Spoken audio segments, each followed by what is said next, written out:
Okay. So yeah, today's class is on doors step one.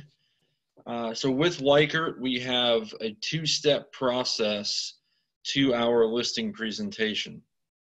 The first step is what we're going to go over today.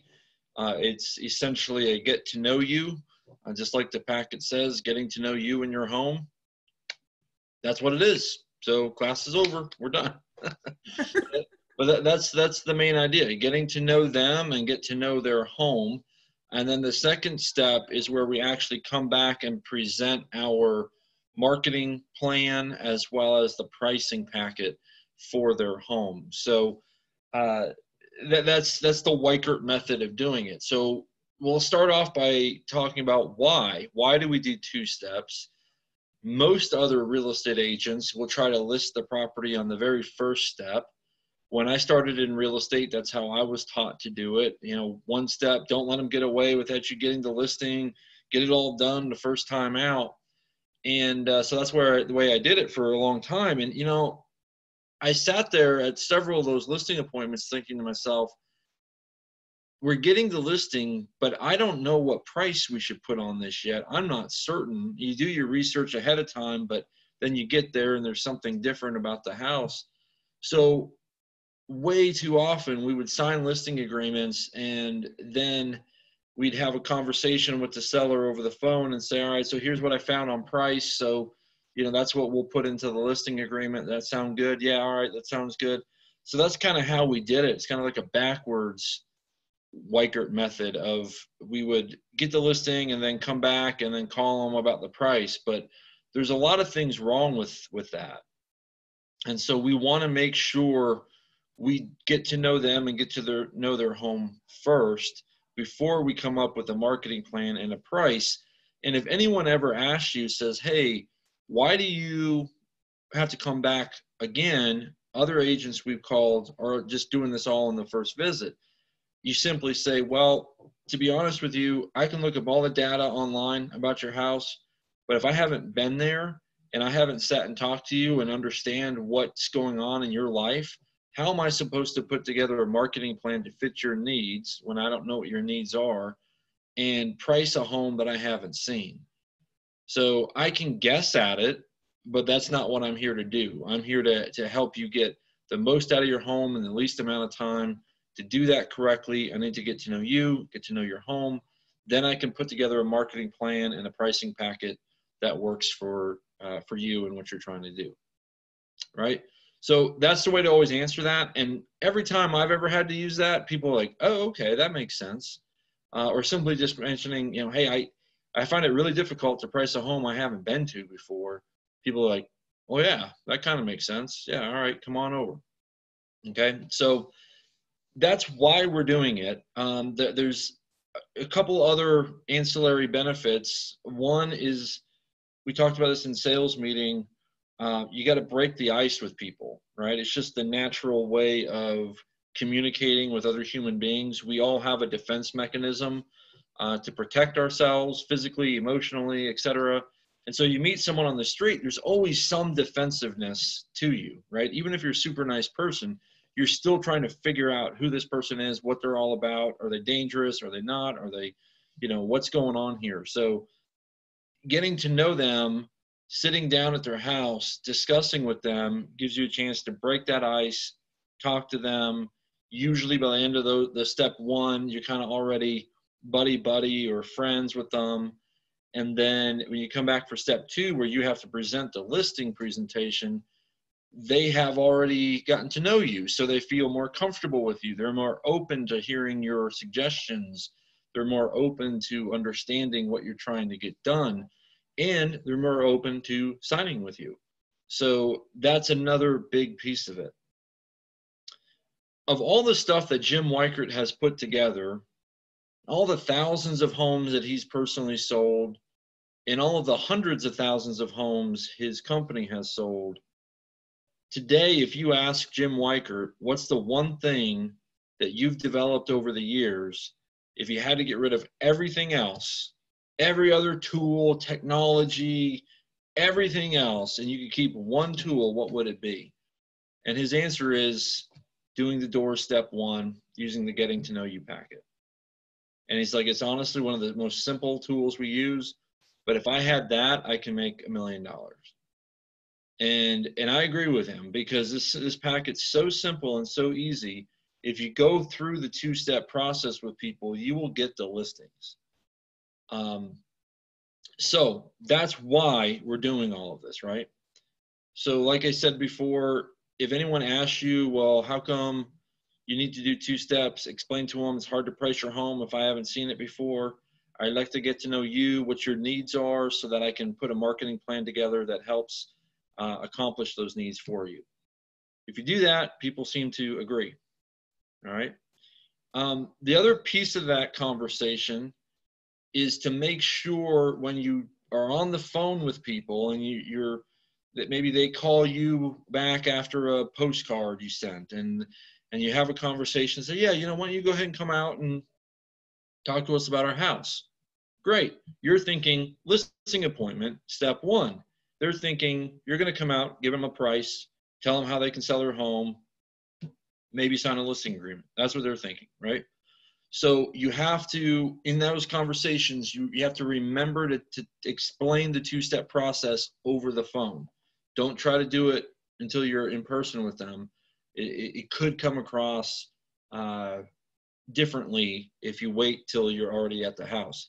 So in that conversation, you simply just say, hey, this is a two-step process. I'd like to come out, spend half hour to an hour with you, getting to know you, getting to know your house, walk around the home, get a feeling for everything, so I can put a great customized marketing plan together for you, and a accurate pricing packet together for your home. So that's the first step. And then I want to come back and meet with you again so I can do our full listing presentation and present to you my marketing plan and present the pricing packet. Would that be all right with you? And of course, they always say, yeah, that sounds good. All right. So we can meet tomorrow at 2 o'clock, and this will be our first visit. When would be a good time for the second visit? And see what they say. And they might say, well, how much time do you need? And, if it's going to be tomorrow at 2, being Friday afternoon, I might be done with that appointment by 3:30. Depending on what you have going on, maybe you agree to come back that evening at 7:30, 8 o'clock. Would probably be the earliest I would do it. Otherwise, I'd say, how about I come back on Saturday and present to you, right? So try not to make it too long in between step 1 and step 2, but you want to make it long enough that you have enough time to get the research done and get your listing presentation put together. It takes me, depending on the property, for pricing, but between pricing and the marketing plan and putting the listing presentation together, it probably takes me a solid hour and a half, 2 hours to do all of that correctly most of the time. If it's the first time you've done it, it might take you 8 hours, right? Let's just be real about it. If you're not used to it, you don't know how to do it, it might take you longer. But I would plan on, for myself, I would give myself minimum 2 hours to put all that stuff together.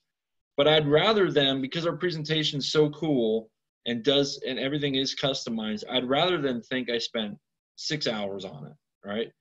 So I'm not going to say I did. I'm not going to lie to them, but they can assume all they want. So if we meet at 2 o'clock and I say, well, I'm going to work hard on this tonight and tomorrow morning, and let's meet up tomorrow afternoon at, let's just say, 2 o'clock again.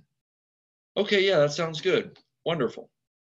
So by the time I get there at 2 and I bring our full listing packet and everything, they're sitting there thinking, man, this guy worked all night and all morning on it. And I did work hard on it, but it might have only taken me a couple hours. Okay.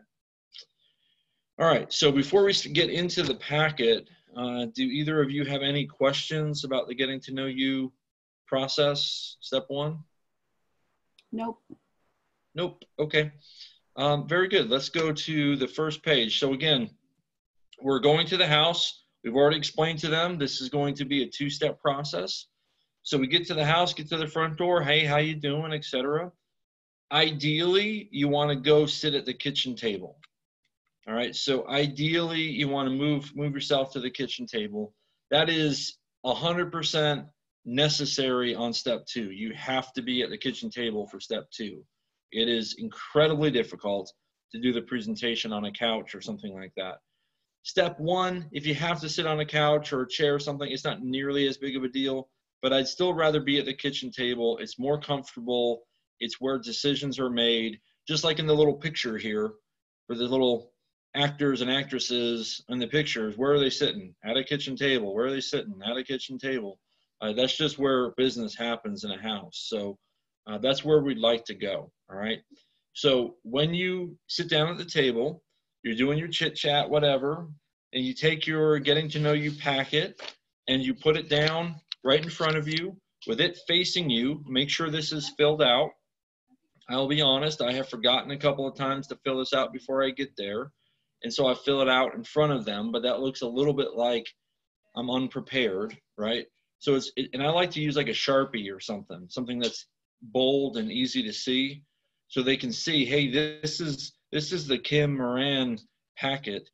This is for her address. I'm Aaron Kraft, and then it looks like, hey, this is my packet for this process, right? So there's some psychology built into that. With if you just had all of this without their name written on it, they would still be impressed. But the fact that this has their name on it, this is their packet, it makes it personable and makes the effort that you're putting in for them, and it's just more personable, right?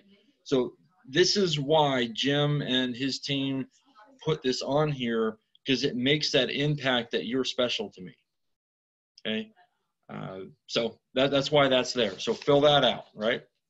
So you're sitting down at the kitchen table, you have this packet there, and it's filled out sitting in front. Now, again, the psychology here is you have a pre-printed packet. It's got their name on it and everything. That tells them consciously or even subconsciously that, hey, we have a plan.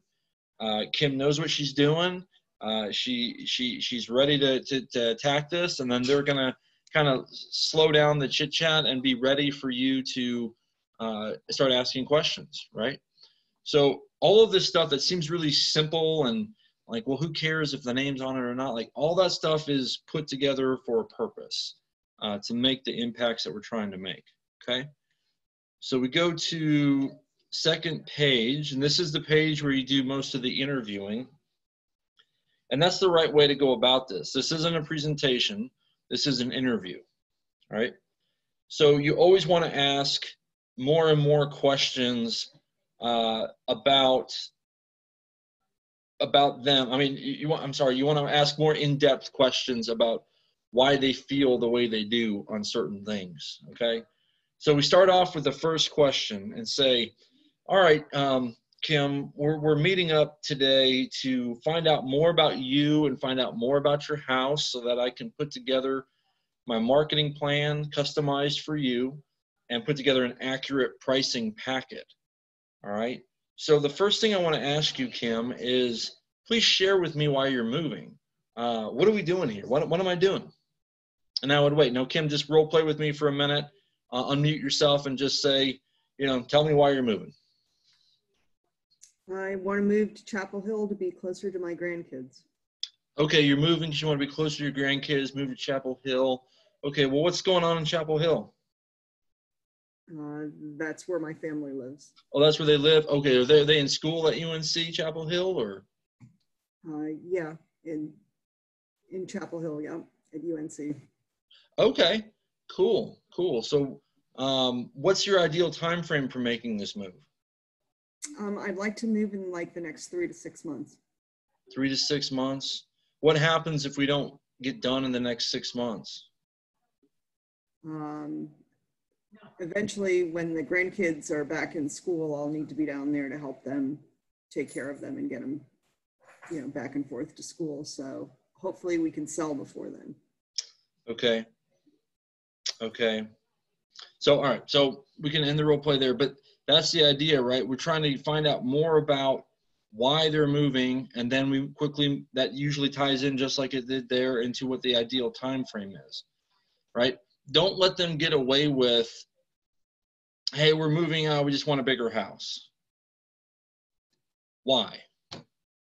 Why do we want a bigger house? You know, well, we're pregnant with triplets. Oh, crap. Okay. That's why I need a bigger house, right? But find out the details, and not just a quick answer, but find out the details as to why. So don't let them get away with the quick answers. You got to dig in and ask why, find out more motivations behind all of that. All right, same thing with the ideal time frame. If you say 3 to 6 months, I always want to ask, what happens after 6 months if we're not sold?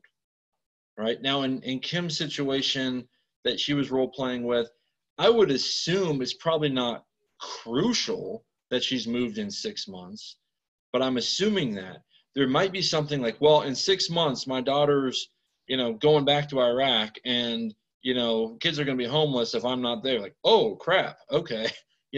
So you got to find out what's there. There's usually, I kind of smile to myself when someone tells me, oh, we don't really care when we move. Really? Okay. So if we don't move by next Christmas, what happens? Well, probably nothing, but my wife would probably divorce me if we didn't move by next. Like, okay, so there is some urgency here. So dig on that and find out and give them those questions. What if? All right. Well, we'd like to move this summer. Okay, what if we don't? What if you don't get it sold by the end of the summer? What happens? We got to know the pain, right? It's just a fact that people are driven more by pain than they are pleasure. It's just a fact. So people will work a lot harder to stay away from pain than they will move towards pleasure, right? So that's just kind of sales 101 or marketing 101. So you got to hit them on some of those pain aspects. And yeah, we could stay all positive and say, hey, if we were to move in 2 months and everything worked out, wouldn't that feel great? Yeah, that would feel great. But if we say, if we can't move by that 6 months and then you get divorced, what would that feel like? Which one is a bigger motivator, right? And just even role playing that, we all be like, oh yeah, obviously that's a bigger motivator. So that's just the way we're wired as human beings, to stay away from the pain. So you got to push on that a little bit on these time frames. Because what I'm really starting to do by hitting on all of that, what you're giving me is ammunition that I can pull out and shoot back at you when we talk price. And you say to me, hey, if we don't move by Christmas, like my life's over. Okay, fine. And then we get to pricing and they really want this higher price. I'm going to pull this back out and I say, remember when we talked about the timing of this issue? And if we can't get this done by Christmas, we got all these problems. Well, pricing at that point puts that in risk. And then all of a sudden they're like, okay, fine, let's go back to your, so you got to use what they say here against them in a nice way to try to help them get what they want, right? All right, so dig on these things. That's what I'm trying to get to, all right? Question number 3, what's the most important thing to you in this move? Do you have any concerns? So anybody speak up here. What do you think people say on these questions? What's important to most people in moving, or what concerns do they have? What do you think you'll hear there? Does the house they're buying close in time? Do they have somewhere to go? Do they have somewhere to go? Yeah, that is a big concern these days. Do we have somewhere to go? Yeah. What else is important? How about money? Yeah, getting stuck with 2 mortgage payments. Getting stuck with 2 mortgage payments. Yeah, absolutely. Getting stuck with 2 mortgage payments is often a concern for people, right? Usually the most important thing in the move, the most common response there is money. The most important thing to me is getting the most money out of this house. Okay. But not always. Not always. I don't know a percentage, but I would guess, 60, 70% of the time, that's probably what you're going to hear. But then there's a good portion of other people that will come up with something else. Like, well, it's really important that we get this move done in 2 months, or it's really important that, we sell to someone that's going to take care of my home. You'll hear that quite often. It's really important to me that this isn't a hard situation. I don't want to get into all kinds of difficult negotiations. I want to make this as easy as possible. That's always something you'll hear, right? The concerns about finding the new home, paying a second mortgage, that's true. Other people's concerns that you'll hear is concerns about the showings, especially with the COVID thing. You get a lot of those right now. People say, well, I'm concerned about people coming into my house from the virus situation. Or before all of that, I'm concerned about people coming into my house or wanting to make appointments while my kids are napping. Like, that's a real concern. Any of us that have had kids and had nap times, we understand, don't mess with nap time, right? So those concerns are real and are out there. So dig on those too. Find out why. Tell me more about that. Could you expand on that a little bit for me? And let them dig. Just have a conversation. This is, you don't have to read word for word on this. On this first one, I usually don't say, please share with me while you're moving. I just say, what's up? Why am I here? What are we doing? That's usually what I'll say if we sit down, right? So you put it in your own words, but dig on that so that you truly understand what's important to them. That's very important for you when you come back for your step 2 listing presentation. You need to know what's important to them so you can address those needs, right? All right, number 4, what were the most compelling reasons you purchased the home? What's the single best feature of your home? Now, this does 2 things. Obviously, when I first saw this, I remember thinking, oh, that's cool. That's a good idea to ask for marketing, which is one reason we do that, to find out why did they purchase the home. There's a good chance the next buyer will purchase it for the same reasons, right? So what are some compelling reasons? What's the single best feature of your home? It's for your marketing plan. You can come back and use what they said, and you can put that into your marketing plan. All right, so that's obvious, and that's number 1. But the second step to that Weichert taught me, that question's there because we're all egomaniacs, right? And so when you get somebody to give them the opportunity to tell you what the single best feature of their home is, it makes them feel good, right? It breaks that ice even more. It makes them feel really good. So those are the 2 reasons we ask that. You'd be surprised what reasons come up in that. I'm always fascinated to ask this question. Sometimes it's very obvious, or I think it's going to be obvious. You know, it's got a beautiful yard or something, or a great view, and I'm like, well, clearly they bought it for the view, and then they'll give you some other reason, right? So ask them why. There might be something. I remember one house I went to last year with one of our agents, and we asked this question, and they said, well, the what is it called? The Jewish synagogue is right around the corner. Oh, okay. And that was important to you? Yeah, that was important to us. We could walk over there and like, great. Okay, I had no idea it was over there. But that was why they bought it. Okay. You know, can we advertise that? No. You know, but finding out what's important for them is helpful. It's very helpful, right? Okay, next question. Where are you moving? And are you working with an agent on that new home? I'm always surprised when you sometimes work with listing agents or buyer's agents, and you find out they have another agent in town working the other side. Sometimes I go to a listing appointment and you find out, yeah, we're going to buy here in town. We've already been working with so-and-so for a few months trying to find a new home. And I'm always fascinated. Why the hell are they not here instead of me? You know, and I hear all kinds of different things, but the really sad reality is oftentimes people just don't ask their agent, or they think, well, they're a buyer's agent. They're not a listing agent. So we reached out and found you as our listing agent. I'm not going to argue with them, but most agents, 90+%, will work as buyer's agents and as listing agents. So you simply want to ask, because if they are going to be buying in town, you obviously want to be their buyer's agent as well, right? But what if not? What if they say, yeah, we're moving to LA? What do we want to do? We want to set them up with a referral, right? So yeah, we've been looking in LA a little bit. Great. Do you have a great realtor in Los Angeles? Well, no, we've been, just kind of using Zillow so far and looking around. Great. I belong to a network of agents all over the country, and I can help hook you up with a great agent. And it's what we call a referral. I would refer you out to them. So there is compensation coming back my way. And that's important for you because that means that I can stay involved and I have that financial motivation to try to make sure everything goes smoothly on that end for you as well. Would that be something that you'd be interested in? Yeah, that sounds great. Okay, wonderful. Let me set up that referral for you, right?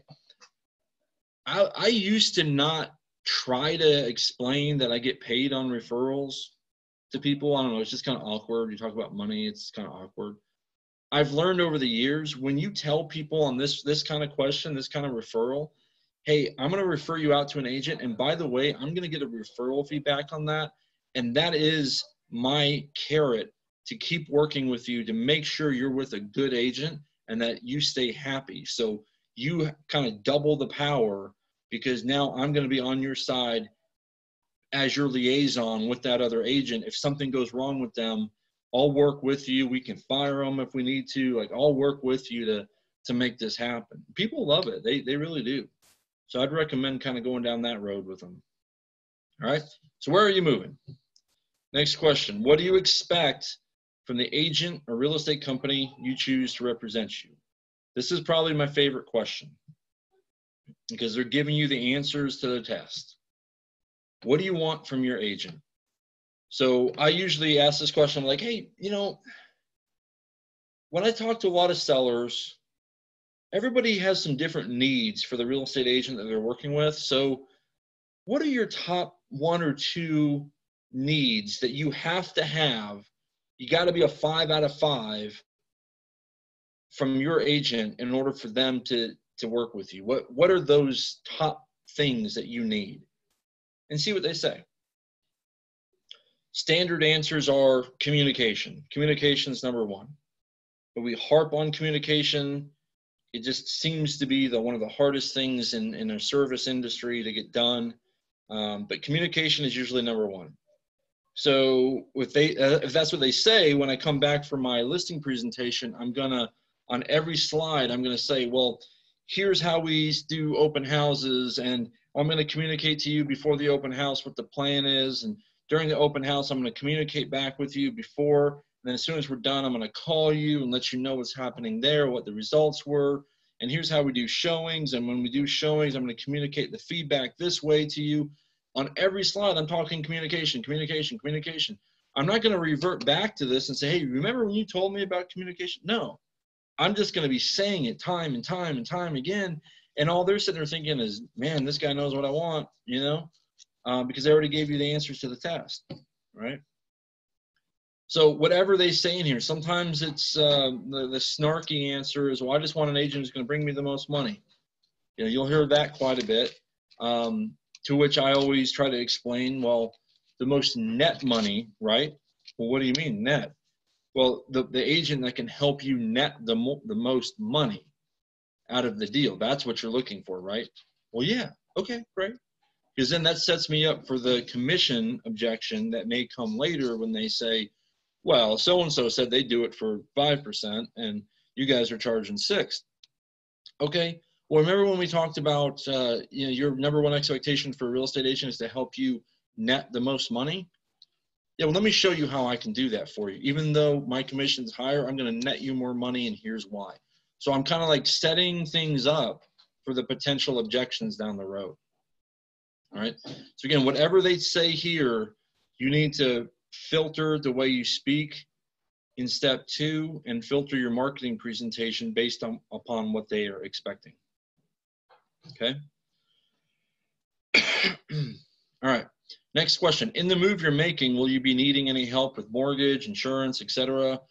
We work with a lot of what we call gold service providers, and it's really important to be working with good third-party vendors that can help you along the way. So do you have any needs that way, any moving issues or things like that coming up? And just offer the services. That's the idea there, right? Just offer the services. Okay. Last question is the one question on here I don't love. And that is, do you have a price in mind in order to sell your home? I would recommend on this one, most of the time, not asking this question unless you absolutely have to. Okay, now here's why. There's roughly a third of the population that will be offended by that question. And I mean offended, like, come on, dude, really? Like they're not happy with you for even asking the question. The reason they feel that way because they feel like you're trying to cheat. You're not giving pricing information until step 2. And so if I ask you, do you have a price in mind? And then they say, yeah, we need to get 360 out of the house. And then I come back and my PTA is at 360. They're like, well, you just said what I told you to say. You didn't do any research. Even if you did a ton of research and you come back at 360, they still might think that, right? Even if you could show all your work, you could show your pricing package, show the evidence, but they still sometimes are like, well, all you really did is put that in there. Like I hear that on appraisers all the time, right? We work hard, especially in this market, like we're maximizing price, and we're, contract price is 360 and the appraisal comes back at 360. And they're like, appraisers are jokes. This is just a joke because it's coming in right at price. Well, isn't it supposed to though? I mean, let's think about it. As a seller, you're trying to get the most possible money for the house. The buyer's trying to get a fair price. In this market, you're trying to get a fair price for the house. You're probably not getting a quote unquote deal on the house, right? So shouldn't it come in at 360? So like appraisers sometimes get accused of that all the time because they do know what the contract price is. And so they're trying to justify the price. That's their job. I got to justify this price.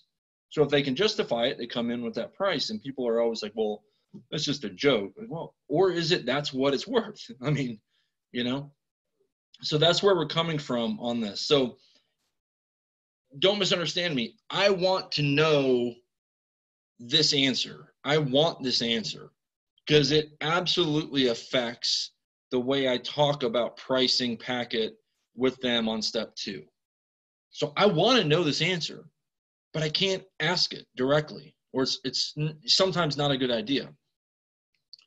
So how do we do that? Well, the reality is by the time you get through all of these questions, oftentimes this will come up already from them, not you.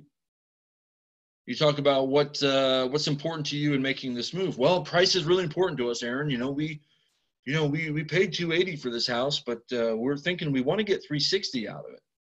Oh, okay.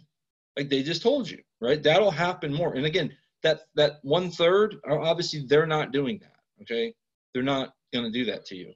But oftentimes you'll get down here and they will have already told you that. So what about you got to read body language and stuff. And typically, not always, but typically that 1/3 are the analytical thinkers, the engineers, the doctors, lawyers, people like that they tend to think that direction. And those are typically the kind of people. So if you get that feeling from them, you got to read some body language, understand what their profession is. It will tell you a lot about what kind of questions you can ask them. So how else can we get to that? Well, oftentimes when I get down to here and I don't know what the answer is, and I think maybe that's the case, they don't want to tell me the answer, the question I ask is, how much mortgage do you still have on the house? That will often lead to it, right? They'll say, well, we only owe like $260 on the house, but I mean, clearly we need to get a lot more than that. More than that? Yeah, I mean, it's clearly worth more than $260, right? Like, well, it appears to me, yeah, I haven't done the research yet, of course, but it appears that it is. I'm pausing. Yeah, I mean, we're thinking like 360. Like, oh, okay. So asking the mortgage question sometimes brings that out. Now, the people that absolutely positively do not want you to know that, they won't give you that answer. They'll still answer the mortgage question, and maybe you get a glimmer of what they're thinking. That they'll say, well, we only owe $260 on it, but I mean, clearly we need, a lot more than that. And you can ask more questions, but you'll get a feeling of kind of where they are. Okay. Excuse me. So again, be careful with this question. It's a tough one, but ask your way around it. The mortgage one is the one that works best for me. Even if I do feel like if you get down here and you you kind of ask and they say, "Oh, look, Aaron, I'm not going to tell you that because I want to get your unbiased opinion on the price." You immediately say, "Hey, I totally understand that. I respect that. I'm going to give you the honest truth anyway. You know, if you tell me what you're looking for, it's really not going to affect my analysis because the numbers are what they are." So I kind of like get that going so they feel like I'm not taking what they're saying. I mean, I'm not using it as a bias. I'm just looking at the solid numbers because that is true, but I got to say it. I got to say it to them so they get that feeling. Say, hey, no problem at all. You know, I'll do all the research. I'll shoot you straight. I'm not going to lie to you, try to tell you a number. You know, I get paid on commission. So if it can't sell, then I got no business being here. So I'm interested in pricing it where we can sell it. Okay. So that's kind of how we work our way through that seller assessment. Any questions on that part? I mean, really all we've done is talk about questions on the sheet, you know, and one of the great things I love about this packet too is as an experienced agent, I know how to get the listings and, I'll remember most of these questions, but I guarantee you if I go to a listing without this packet in front of me, I'll forget to ask one of these questions or two or three, So I love having the packet in front of me because it'll help me remember like, oh yeah, I want to ask about, where are you moving? Something like that. Any questions on those? All right. So again, step one, the purpose of step one is to get to know you, them, and their home, right? So we've done them. We've asked about them. Now we need to ask about their home. And I should have said earlier, we want to sit down at the table and do these questions first before we view the house. Ideally, we want to see these questions first before we view the house. So oftentimes when you walk in, sellers will just start showing you around, and that's fine. Say, I have a few questions I really want to understand from you guys first, and then we'll get out and see the house. I have had a couple of times where you get that body language feeling they're like kind of ticked off, like they want to show you the house at first. Let them do it. I mean, it's okay. You don't have to do it in any particular order. I think it's better to break the ice and get to know them first and then go see the house. But if they're really like, let's go see the house, I'm really excited to show you, like, just go along with it. All right. So they don't have to be in that order, but just letting you know. Okay. All right. So the rest of the packet here is about the house. Again, one of the things I love about this is you're putting the effort first before you have to. Most real estate agents go in, get the listing, and then they have to go back and figure out what the hell they're listing. Oh yeah, this is what the house is all about. So for us, what we're doing here is we're trying to figure out everything we can about the house so we can accurately price it, but then we also have all this information to go directly into the MLS as soon as we have the listing. Right? So we're showing our effort before we have to. And that's how you win more listings, right? Because I know for me, when I hire contractors of any kind, any vendor, any service provider, the number one thing I want out of them is to see some freaking effort. I would like to see you moving, like I remember our old drill instructor said, if you don't have motivation, you better well fake it. You fake it till you make it or whatever, but if you don't have the motivation, just fake it. And then sometimes I've told vendors that at my house, like, dude, I understand you're kind of end of the day right now, but I need you to fake it for me, just for my own head to feel like you're trying to move faster, And so the same thing goes here. Like we need to show that effort and show the motivation as we get through the house. Okay. So the packet's great again, because it gives you a checklist to look at everything in the kitchen, and sellers will be blown away if you go through this with them. And I will admit, some of them get a little annoyed thinking, oh gosh, how long is this going to take? Like, it's going to take a while. I got to price your house. I got to understand what the heck I'm selling. So please bear with me. We're going to have to get through all this together.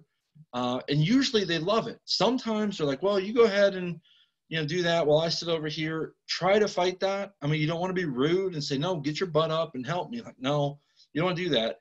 But try to say, oh, I'd really love if you would show me your house room by room. I know it's going to take a few minutes, but it would really help me to better understand your home and accurately price it. So try to get them to kind of pal around with you as you do this stuff, okay? You go through the kitchen, just check off, find out what's going where.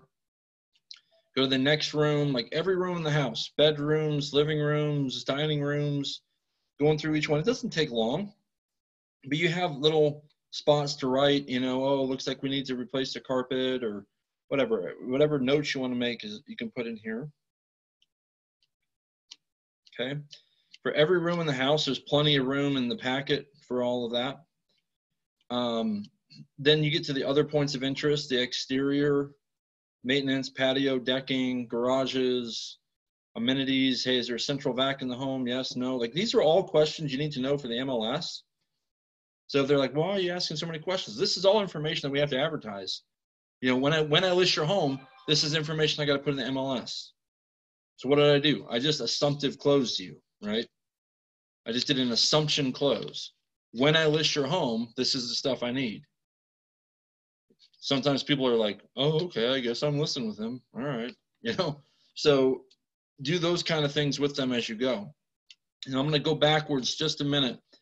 In these rooms, you got to spend a couple of minutes in each room. The story I always tell, because it's the one personal story I have, you know, when I go into a bedroom, typical house, I go into a bedroom and it's 12 by 10. I've seen thousands of homes, walked into thousands of homes.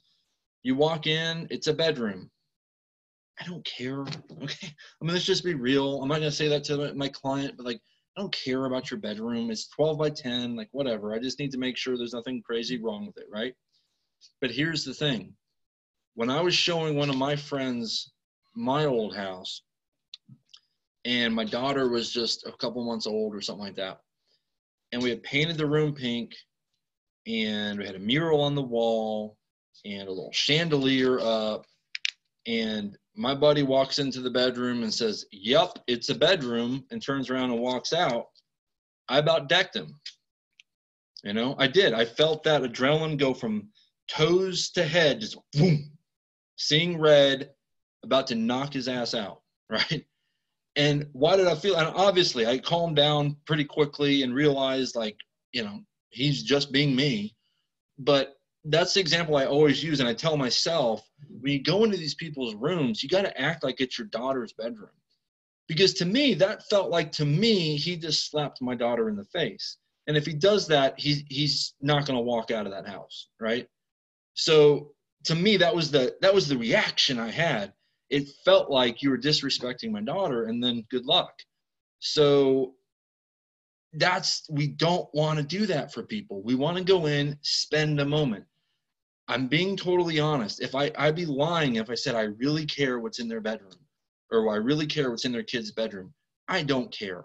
I'm sorry, I don't. Okay, I could fake it and say, oh yeah, I really care. I don't. But you go in, you spend a couple of minutes, point out a couple things. Oh yeah, they got that baseball trophy. Great. 10th place. Wonderful. You know, like what, but you spend just a minute acting like you're really into the bedroom for nothing else than it's the common courtesy, right? Just like with my buddy, common courtesy said he should have just spent a moment in there like, oh yeah, cute mural. Oh yeah, all right, great. And moving on, right? But he knows he can speak to me bluntly, so he did, and I didn't react well to it. Don't do that, right? So just spend time, okay? So that's my piece on that. Understand that it's someone else's bedroom, someone else's kid's room. It's where their mother lived with them. It's, you know, where their baby was born. Like there's all these emotional ties. So be aware of that stuff as you're walking through. And it is, like I said, I'm being honest. I have to consciously tell myself, Aaron, act like you care, okay? Because it's not super easy naturally for me. I have to just tell myself, be respectful, take time, look at the home, okay? So go through everything else, the attic, basement. Do you see any issues there? Do they have what sewage and water? Again, all these things are important for the MLS and what you're doing. And it affects your pricing too. It affects, around well or septic, or, what are we doing here? Above ground tanks, underground tanks, huge issue right now, underground tanks. Are you getting pictures at this time, like in the Yeah, good point. So yes, ideally you'd like to take some pictures, not marketing photos, right? Just pictures. So sometimes sellers are apprehensive about that, and you just need to tell them, hey, I just want to take I just want to take some quick photos for my own reference. And also for my listing presentation to make some notes and stuff with some pictures. But I'd love to just take some pictures as we're touring your house. Be quick snapshots, not marketing photos, nothing like that. I just need to take some quick shots like that. So yes, ideally that's what you would do. And it also helps obviously to come back and take reference to. All right. The radon mitigation systems, you should be trained on how to find those. They all would look similar to this, either outside the wall or inside in the basement. Basically a big PVC pipe going into the foundation, and there's a fan here that runs continuously, right? And you'll see a little bar with a little radon. It's like a temperature gauge, but it's for radon, and it'll say 4.0 picocuries per liter will be marked, and then the number should be in there somewhere, hopefully less than that, right? So look for those.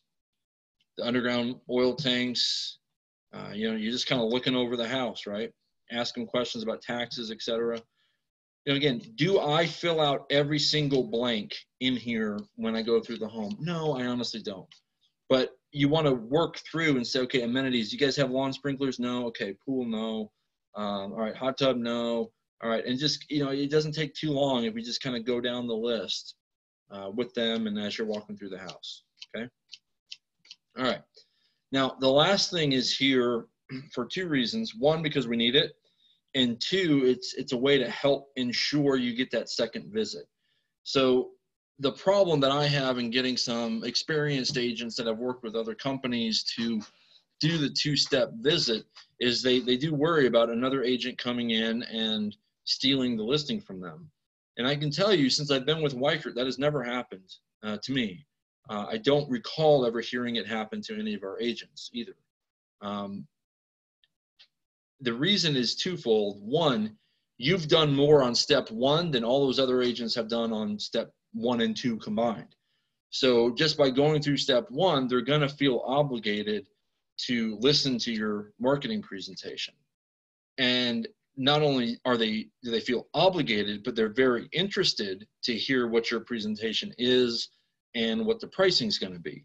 So almost always that's all you need, and they're very interested to have you come back, okay? But this is another way to help with that. We're going to cut this off, and we're going to give them the opportunity to find their property surveys, deeds, utility bills, all this stuff, and we say, hey, here's your homework. Between now, I'm going to go do some homework on the price of your home. I'm going to do some homework on the right marketing package for your home. I'm going to go do all of that. But meanwhile, I need you to go ahead and look up some of this stuff. If you got property survey, any info on the appliances in the house, your tax bills, anything like that. If you have any information, I want you to pull it out for our second visit, because I'll need that when we list your house, right? So that gives them a little bit of homework. So that's kind of the glue that kind of helps keep them around till step 2. All right, again, the national statistic is 70% of homeowners right now are only interviewing one agent. That's the highest it's been in a long, long time. People used to interview more agents than they used to. Why? I don't know, honestly, why that's going up. I would think they'd be interviewing more. So the point though is only about 30% of the time you'll be in competition with other agents. Kind of the only way you can lose a deal is by just not doing a good job explaining things or marketing wise on the ones you're not in competition with, okay? All right, so that's really step 1. And in between step 1 and 2 is when we do our PTA, do our marketing packet, and get ready for step 2. So next week, we'll go through the whole listing presentation itself, kind of page by page. something that I know all of you have been through in Fast Track and such like that. I hope you've been looking at those pages and practicing them and getting ready to use them more and more. But we'll go over that stuff next week. All right, any questions on step 1? Hey, Aaron, when you were Yep. going through the bedrooms and you were going, well, this is a 10 by 12, are you worried about like actual measurements at this time or just a rough estimate? Yeah, bring your tape measure with you. One of the best ways to spend a minute in the room is to measure it. You know, if it's super crazy, you can get some general dimensions and worry about technical dimensions later. One of the best ways to get the homeowners to pal around with you is to say, hey, look, I want to measure the rooms real quick. When we're in them, do you mind holding the tape for me? Do you really need them to hold the tape? Probably not, but, you know, it gives them something to do. And they can hold it and say, yeah, this is 12 feet, and, you know, kind of go around that way. So, yeah, like it says right here, the room size. Ideally, yes. And it does only take 30 seconds to measure a square or a rectangle. Again, if they're really weird rooms, you know, I wouldn't get too in-depth about that, because to like truly measure the house is not a process that a homeowner is going to want to stick around for. Typically, it's not that much fun. But yeah, good question. Anything else? All right, good guys. We'll stop that. See if we can stop the recording. All right. Good.